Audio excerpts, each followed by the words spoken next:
This is how to use launch control in your Lamborghini Urus. Step-by-step instructions.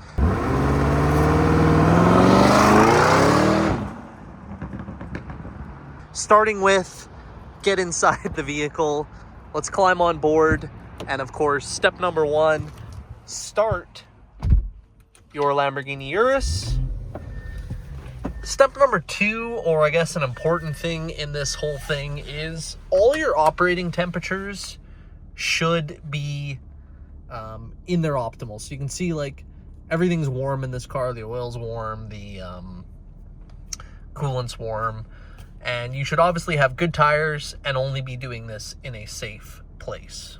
Once you've verified all of those conditions are met, you're going to come over here to your mode selector and put it into Corsa mode with manual. So now that we're in Corsa and manual, down here you're going to fully depress the brake pedal and also at the same time fully depress the gas pedal.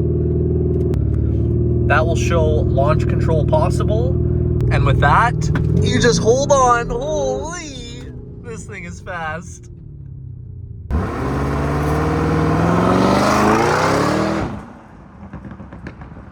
Hopefully you found this video informative and helpful. If you did, please give us a thumbs up, subscribe to our channel, and if you really want to show your thanks, you can do so by leaving a super thanks on this video. Anything is appreciated and goes towards us making better videos. All right, if you enjoyed this video, if you could do me a huge favor, click the like button down below, check out some of our other videos on the channel, and be sure to subscribe. It literally takes 1 second, and it helps our channel out grow immensely. I actually like that one the best. The final one's the best.